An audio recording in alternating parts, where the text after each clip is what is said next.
Bienvenue dans le pouvoir de l'espérance.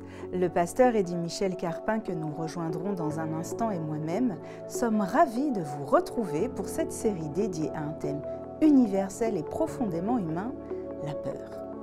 À travers ces épisodes, nous allons explorer comment cette émotion peut nous paralyser, mais aussi nous enseigner et nous renforcer. Alors, restez avec nous et découvrez comment transformer la peur en une force positive. Mais juste avant cela, prenons un moment de louange et que ce temps de musique soit une ouverture pour recevoir le message d'aujourd'hui.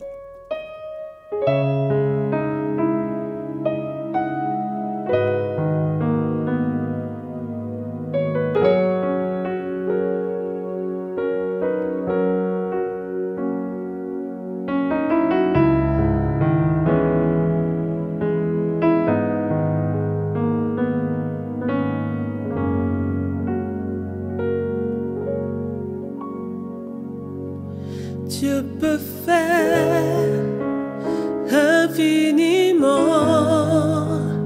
et au-delà.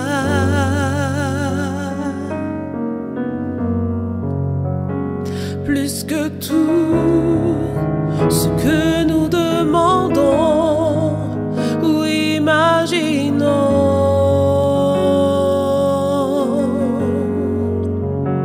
Ses promesses, oui et amen, se réalisent.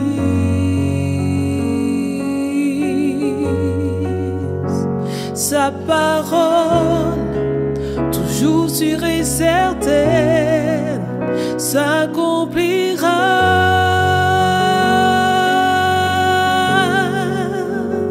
Car il est puissant. Dieu est puissant, Dieu de l'impossible. Je sais qu'il peut tout accomplir, tout accomplir. Il est sans limite. En lui je peux tout accomplir, tout accomplir. Dieu est grand, majestueux, il règne en roi.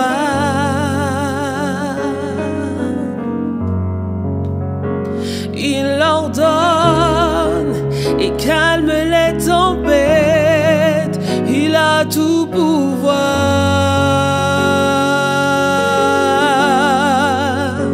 Par sa force incomparable, il nous soutient.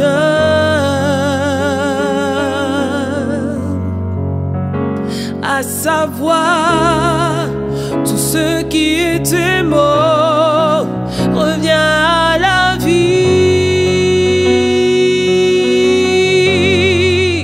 Dieu de l'impossible, je sais qu'il peut tout accomplir, tout accomplir. Il est sans limite. En lui je peux tout accomplir, tout accomplir. Dieu de l'impossible,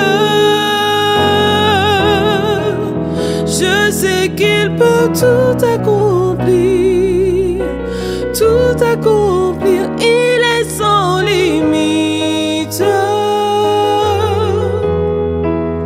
En lui je peux tout accomplir, tout accomplir.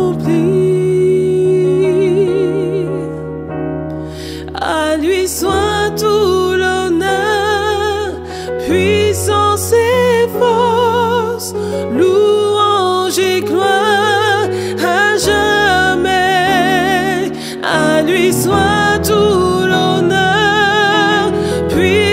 ses forces, louange et gloire à jamais. À lui soit tout l'honneur, puissance et force, louange et gloire à jamais. Dieu de l'impossible, je sais qu'il peut tout accomplir, tout accomplir, il est sans limite. En lui je peux tout accomplir, tout accomplir, Dieu de l'impossible. Je sais qu'il peut tout accomplir, tout accomplir, il est sans limite. En lui je peux tout accomplir, tout accomplir.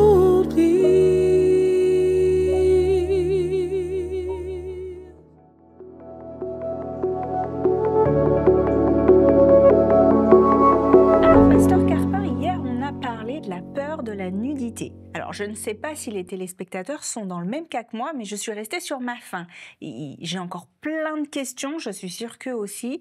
Et j'aurais souhaité qu'on revienne et qu'on continue aussi sur le sujet de la peur de la nudité, parce que je trouve que c'est un sujet qui est quand même très très vaste.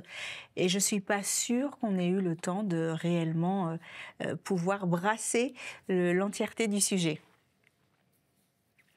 Alors, on disait la peur de la nudité, on se posait la question, en tout cas, on disait que ça venait du fait qu'il y ait eu un lien qui a été rompu entre Dieu et Adam et Ève, et que ce lien rompu a généré donc le sentiment de peur, et qu'avec ce sentiment est née en fait la peur de la nudité au moment où ils ont consommé le fruit en désobéissant à Dieu.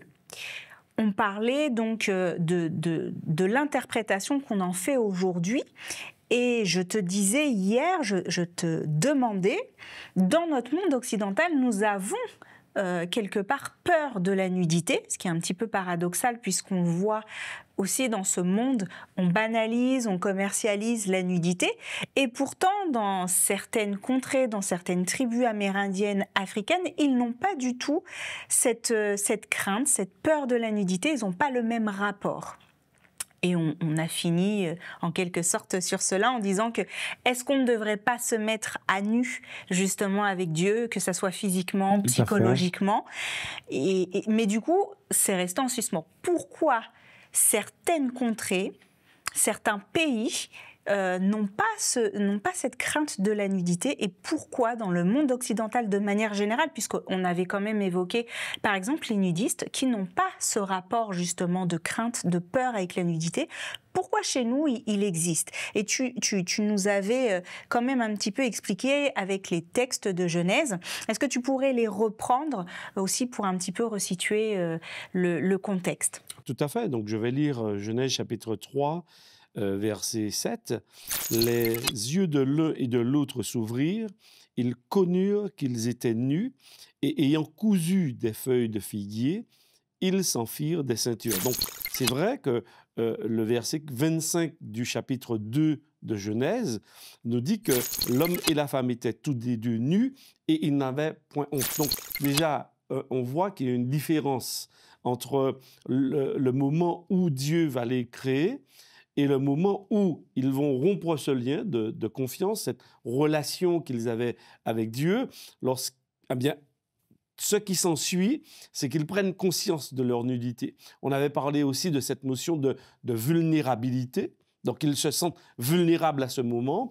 Et effectivement, dans le texte, il est dit qu'ils se font des vêtements de feuilles de figuier et ils vont s'en faire des ceintures. Donc, c'est vrai que le mot est très intéressant parce qu'il se traduit aussi par armure, mais il se traduit aussi par ceinture. Donc, on voit qu'en quelque part, il y a quelque chose de gênant qui apparaît à leurs yeux en tous les cas, et ils veulent se protéger, ils veulent se couvrir par rapport à cela.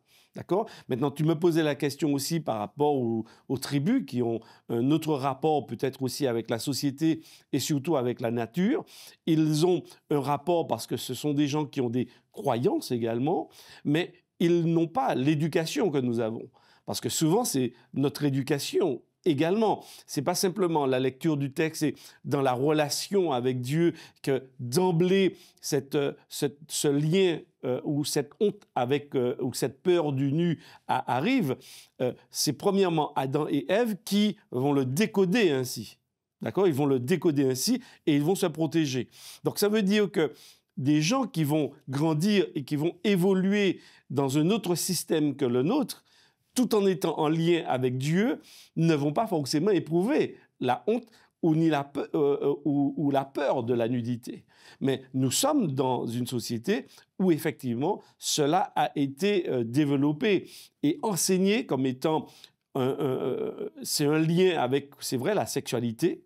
Donc on a honte un peu parce que la sexualité dans les milieux, c'est vrai, un peu religieux, c'est quelque chose de caché, de réservé, de protégé, ce qui est tout à fait normal. Mais derrière aussi, c'est très critique, on est très critique vis-à-vis de ceux qui se dénudent.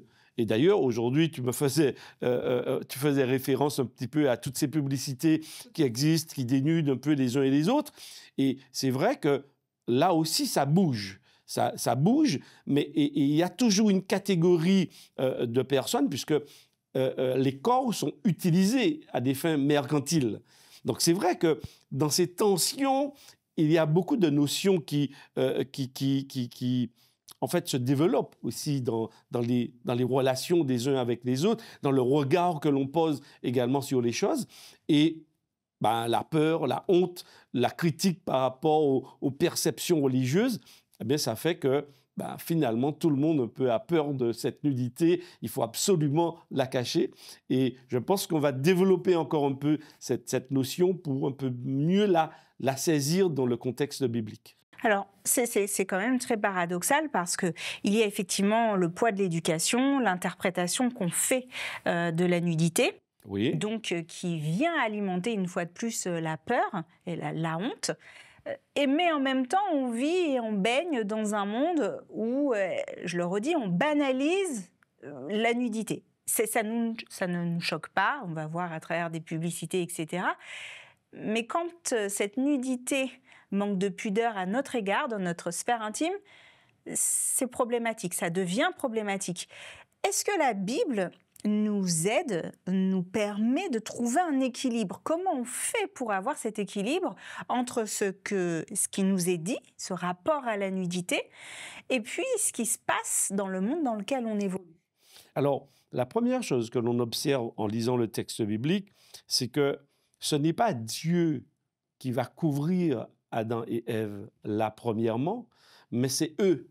C'est-à-dire que ce n'est pas le regard de Dieu qui va générer cette honte ou cette peur de leur nudité. Ça, c'est le premier élément. Parce que ça part de leur interprétation. Ah oui, tout à fait. Ce n'est pas Dieu qui les rencontre et qui fait un constat et qui va leur dire « bon, couvrez-vous ». On est dans une autre démarche. Tandis que la démarche biblique est totalement inverse. C'est-à-dire que la peur viendra de l'homme. Ça veut dire que même aujourd'hui, la peur de la nudité vient premièrement de nous. Elle ne vient pas dans un rapport à Dieu. Alors après, effectivement, il y a un texte dans Genèse chapitre 3, verset 21, où à la fin, l'Éternel Dieu fit à Adam et à sa femme des habits de peau et il les en revêtit. Alors, à la fin, d'accord, alors qu'ils se sont cousus des vêtements de feuilles de figuier, à la fin, Dieu va les couvrir, d'accord? Dieu va coudre, alors à la différence de l'armure, parce que ce n'est pas le même mot qui est utilisé dans le texte original hébreu, mais il s'agit ici d'une tunique. Ça veut dire que c'est un vêtement qui va maintenant faire face aux conditions climatiques. Parce que, justement, le premier dérèglement climatique a lieu là aussi. Ça veut dire que cette cassure dans le lien avec Dieu va agir non seulement sur l'homme, on va le découvrir après, pour ceux qui veulent bien lire le texte biblique, ils vont voir que tout va commencer à dégénérer, à se dégrader. Et Dieu va anticiper ce dérèglement climatique en leur faisant des tuniques, mais des tuniques pour pouvoir faire face justement à ces changements, et donc des peaux d'animaux. Donc on voit la différence. Des feuilles de figuier, ils se mettent simplement une ceinture comme un bouclier, une armure. On a peur, oui, parce qu'ils ont peur, donc ça représente, c'est pour les protéger. Et Dieu va les couvrir. Et c'est intéressant de voir que Dieu va fabriquer le vêtement, c'est pas mal. Et Dieu va les en revêtir. Et cette notion est vraiment très intéressante dans la Bible parce que à partir de la situation nouvelle de l'homme, Dieu agit. Mais notons que Dieu n'a pas honte, premièrement, de la nudité de l'homme. Dieu n'a pas peur et Dieu ne génère pas. Ce n'est pas lui qui génère cette peur de la nudité chez l'homme. C'est très intéressant et c'est très important. Mais Dieu, compte tenu du contexte, de l'évolution des choses, parce qu'ils sont dans une situation maintenant nouvelle, celle que la Bible appelle la situation de péché, eh bien Dieu va pourvoir lui-même à cette nouvelle condition. Et c'est vrai que la Bible, ailleurs, va nous faire comprendre que la venue du Christ sur la planète Terre, sa mort et sa résurrection auront un impact sur nous comme pour nous couvrir justement de cet état, de cette nature que nous avons perdue. On a perdu cette nature d'innocence. On est devenus des pécheurs. Eh bien, la Bible va nous enseigner, va nous dire que la mort et la résurrection de Jésus, quand on y croit, eh bien, ça va agir comme un vêtement pour nous couvrir justement de nos fautes, de nos imperfections, pour nous rendre maintenant acceptables. Et c'est vrai que cette notion est vraiment très intéressante quand on étudie la question de nudité dans la Bible, de la peur de la nudité. Alors Dieu agit comme pour, en quelque part, nous remettre dans la condition que l'on avait avant la rupture avec lui. Alors aujourd'hui, nous, on est sous cette condition, Oui, une nouvelle condition tout à fait. par rapport à Adam et Ève. Excusez-moi, si je comprends bien ce que tu nous expliques. Et donc, Dieu est intervenu Oui. par rapport à cette nouvelle condition. Donc, il n'est pas intervenu tout de suite. Non, pas tout de suite. Au départ, on fait nos petites affaires. Au départ, je découvre la nudité. En tout cas, je ressens une honte. Et donc, je vais décider de me vêtir. Dieu intervient parce que je rentre dans une nouvelle condition. Oui. Et à cette nouvelle condition, il va, lui, être le pourvoyeur. Tout à fait. Mais pourquoi ne pas l'avoir été au moment où je rentre, avant que je rentre justement dans cette nouvelle condition? Pourquoi, au moment où je découvre cette crainte, cette honte de la nudité, il n'intervient pas? Parce que je prends un exemple de la vie de tous les jours. La nudité n'est pas un problème. Et donc, on se promène, etc. Et puis, on finit par avoir un événement. Alors, peut-être, une publicité, choc, qui ne l'est peut-être pas aujourd'hui, mais qui nous choquerait parce qu'on verrait un corps nu. Et là, on prendrait conscience, peut-être qu'on n'est pas dans... ce qu'on fait n'est peut-être pas bien, n'est peut-être pas bon, et il faudrait qu'on s'habille. Oui. On s'habille. Mais pourquoi il n'interviendrait pas avant qu'on rentre dans ce processus et dans cette nouvelle condition? Pourquoi c'est à cette nouvelle condition qu'il va intervenir? Oui, parce que naturellement, par exemple, quand on lit Genèse chapitre 3, on pourrait aussi se poser la question, pourquoi est-ce que l'homme, lorsqu'il constate qu'il a failli, qu'il a rompu le lien avec Dieu, pourquoi il ne court pas le voir? Pourquoi il ne va pas premièrement s'adresser à Dieu? Eh bien, on va découvrir ce mécanisme encore chez nous aujourd'hui, c'est-à-dire que nous allons chercher par nous-mêmes à trouver la solution, à apporter la solution. Et le texte de la Genèse nous le montre très clairement. C'est-à-dire que dans la relation de dépendance, d'amour harmonieuse qu'il y avait avec Dieu, il y a quelque chose qui se casse. Et ce qui se casse, c'est que l'homme devient autonome. Il a mis Dieu de côté. Et donc, il va chercher, par ses propres moyens, à répondre justement à ses peurs. Il va se couvrir. Il a honte, il a peur, mais il se couvre, il se cache. Et après, on voit que Dieu, pour le rétablir, pour qu'il puisse retrouver sa paix, sa sérénité, Dieu va pourvoir pour lui. Lui, il ne peut pas. Ou ce qu'il fait est insuffisant pour retrouver cette sérénité, pour sortir du cadre de la honte. Eh bien, on voit qu'après, Dieu va lui donner la solution, lui donne le moyen pour qu'il retrouve cet équilibre, qu'il retrouve cette paix. Et c'est pourquoi d'ailleurs, après, dans le livre de l'Apocalypse, au chapitre 3 et le verset 1, il nous a dit, verset 18, Apocalypse, chapitre 3, le verset 18, voici ce qui est dit. Il nous invite à acheter des vêtements blancs afin que tu sois vêtu et que la honte de ta nudité ne paraisse pas. Donc, on voit, on est dans le... C'est-à-dire, on voit maintenant que le vêtement est utilisé comme un symbole, comme une métaphore pour nous permettre de retrouver une situation perdue. Donc oui, on peut être vêtu, on peut avoir des vêtements, mais devant Dieu, en fait, on ne porte pas de vêtements. On est nu et malheureusement, on est honteux. Comme Adam et Ève, parce qu'ils ne voulaient pas paraître devant Dieu tels qu'ils se sont découverts après. Alors que Dieu n'en avait pas honte. Mais eux, ils ont eu honte. Et Dieu nous dit ici, eh bien, moi, je vous propose un vêtement.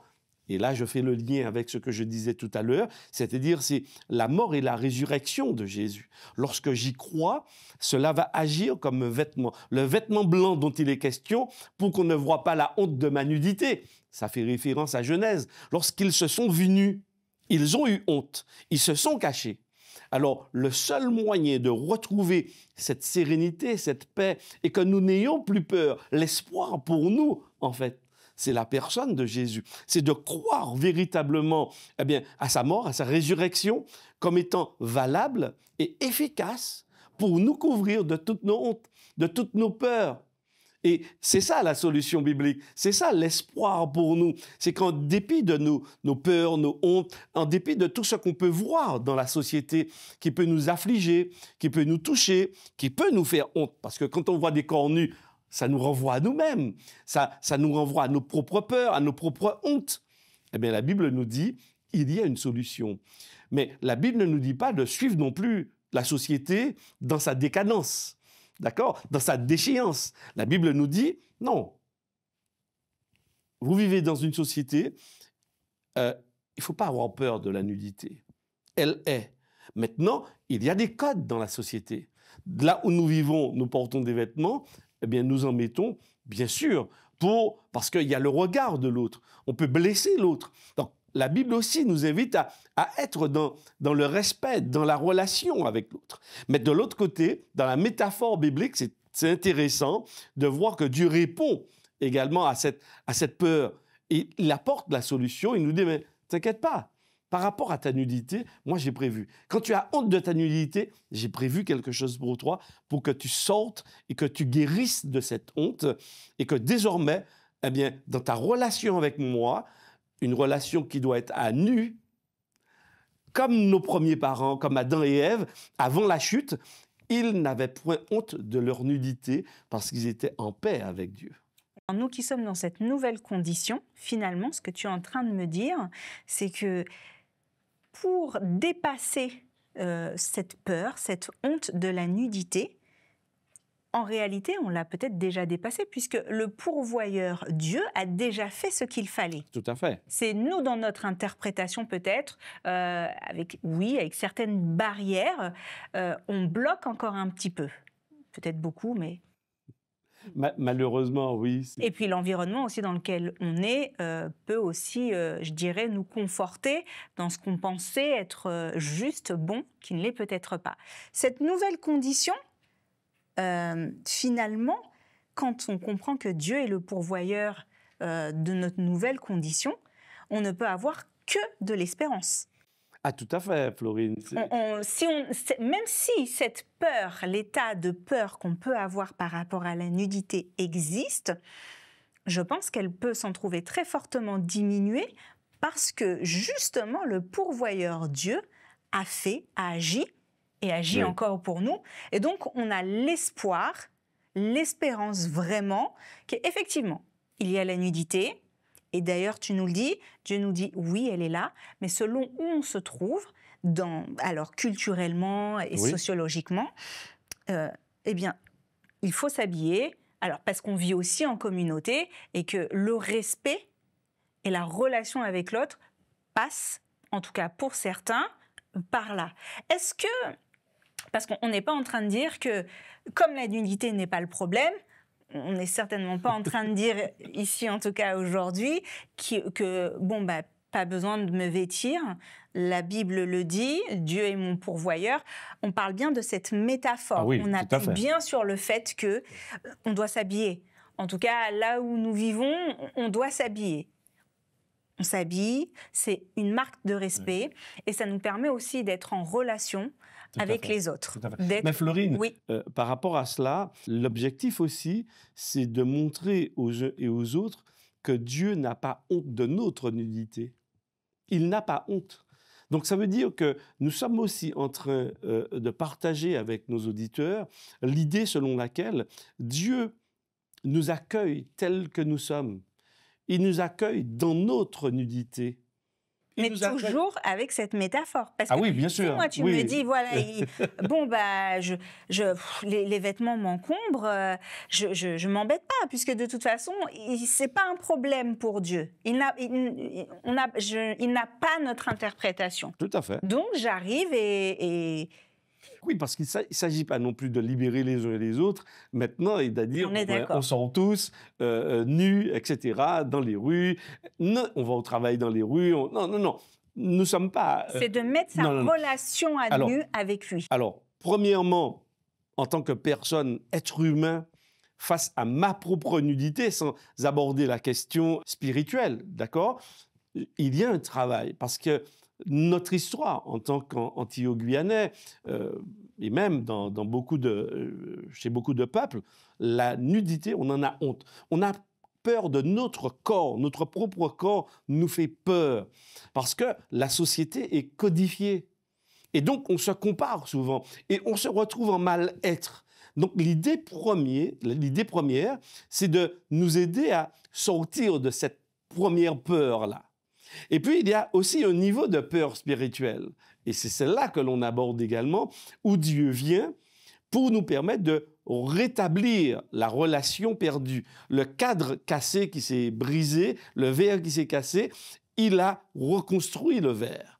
Et il m'invite à être couvert, justement, de tout de ces mérites pour que, justement, habillé ou pas, de façon physique, concrète, je sois réellement couvert et que je retrouve cette relation sereine de paix avec lui. Parce que c'est ça l'objectif de notre émission, c'est d'apporter l'espoir pour ceux qui souffrent physiquement, mais aussi spirituellement, et qu'ils retrouvent ce lien avec Dieu. Et est-ce que quelque part, alors on verra après la suite demain, mais est-ce que quelque part Dieu ne nous dit pas aussi « N'ayez pas peur de moi, n'ayez pas peur de ce que je suis et de ce que je peux vous apporter ». Alors, tu as tout à fait raison et nous allons permettre aux auditeurs quand même de revenir sur cette question avec nous. Mais on voit que dans les 3 premières émissions, on aborde et on comprend qu'il y a une cassure avec Dieu. Et cette cassure avec Dieu va entraîner justement un certain nombre de peurs. Et ces peurs, elles sont multiples.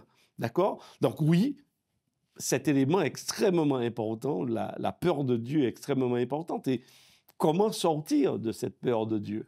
Eh bien, chers téléspectateurs, je vous invite demain pour vaincre, encore dépasser une peur, et notamment celle d'avoir peur de Dieu, de le rencontrer, de savoir qui il est, finalement de s'approcher, de se frotter à lui. Je vous donne rendez-vous demain, même heure, même chaîne.